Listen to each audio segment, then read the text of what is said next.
করে, ঠিক কিনা বলেন?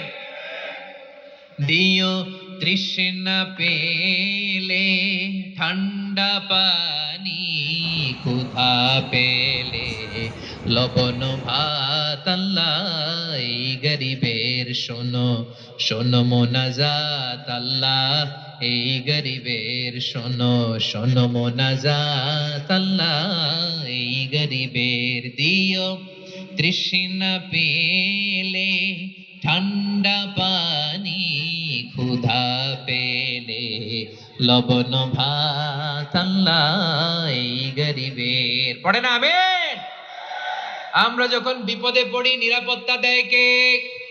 সাগরের তুফানের ভেতরে পড়ে যখন আল্লাহর কাছে ফরিয়াদ করি আমাদেরকে বাঁচায় কে? বিমানের ভেতরে যখন বিপদে পড়ি, যখন আল্লাহর কাছে সাহায্য চাই, বাঁচায় কে? কঠিন বিপদের মুহূর্তে আমাদেরকে সিকিউরিটি দেয় কে? সে আল্লাহ বললেন আমার আরেকটা নাম হচ্ছে আল মুমিন, আমি নিরাপত্তা দেই। এরপরে আল্লাহ বললেন আমার আরেক নাম হলো আল মুহাইমিন। আরেক নাম কি? আল মুহাইমিন। আল মুহাইমিন মানে হচ্ছে দ্য ওভারসিয়ার, দ্য অবজারভার, পর্যবেক্ষক, যিনি মনিটরিং করেন আমাদের সব অ্যাক্টিভিটি, তিনি মনিটরিং করেন। কোনোভাবে তার চোখকে ফাঁকি দেয়া যায় না। আল্লাহর চোখ ফাঁকি দেয়া যায়? আচ্ছা আওয়াজ করে বলেন তো, পুলিশ ভাইদের চোখ, পুলিশের চোখ মাঝে মাঝে ফাঁকি দেয়া যায় কি যায় না? সেনাবাহিনীর চোখ, র্যাবের চোখ, ইনকাম ট্যাক্স অফিসারের চোখ, দুর্নীতি দমন কমিশনারের চোখ, কিন্তু আল্লাহর চোখ, আল্লাহর চোখকে কশ্চিন কালেও কখনো ফাঁকি দেয়া যাবে? যেখানেই যান, ঘরের ভেতরে ঢুকে জানলা লাগিয়ে দরজাটা লক করে যদি অন্যায় করেন, পাপ করেন, দুনিয়ার কোন চোখ দেখে নাই, দেখেছে কে? পর্দার আড়ালে যে যদি পাপ করেন, দেখে নাই, দেখেছে কে? গহীন সাগর তলে ঢুকেও যদি অন্যায় করেন, কেউ দেখে না, সেটা দেখেন কে? আপনি কি ভাবছেন আটলান্টিক মহাসাগরের ভিতরে চলে গেলে তার আল্লাহ দেখবে না?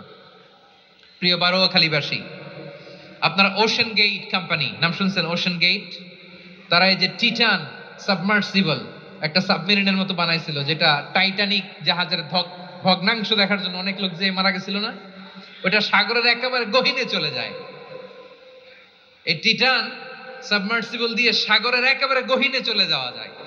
বিসমিল্লাহির তলায় চলে যান, তাইলেই তো আল্লাহর ফাঁকি দিতে পারবেন, আর তো আল্লাহ দেখতে পারবে না। পারবে না? সাগরের অতল গহ্বরে চলে গেল, পাহাড়ের সুরঙ্গের ভেতরে ঢুকে গেল, মহাকাশ স্টেশন পাড়ি দিয়ে মঙ্গলে পাড়ি জমালেও আমার আল্লাহর চোখ কঠিন কালেও ফাঁকি দেয়া যাবে?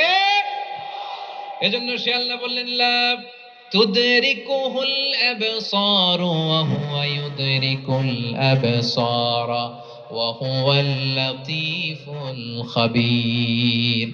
আমার আল্লাহ দৃষ্টির আয়ত্তে নন, কিন্তু দুনিয়ার সব দৃষ্টি আমার আল্লাহর আয়ত্তে, ঠিক কিনা?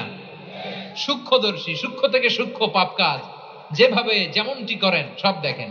মুখে না বললে অন্তরেও চিন্তা করলো, অন্তরে চিন্তার উদ্রেক ঘটেছে, ওইটা তো কেউ জানে না, কিন্তু জানেন কে? এভাবে যিনি সূক্ষ্মভাবে মনিটর করেন, ওভারসি করেন, অবজারভেশন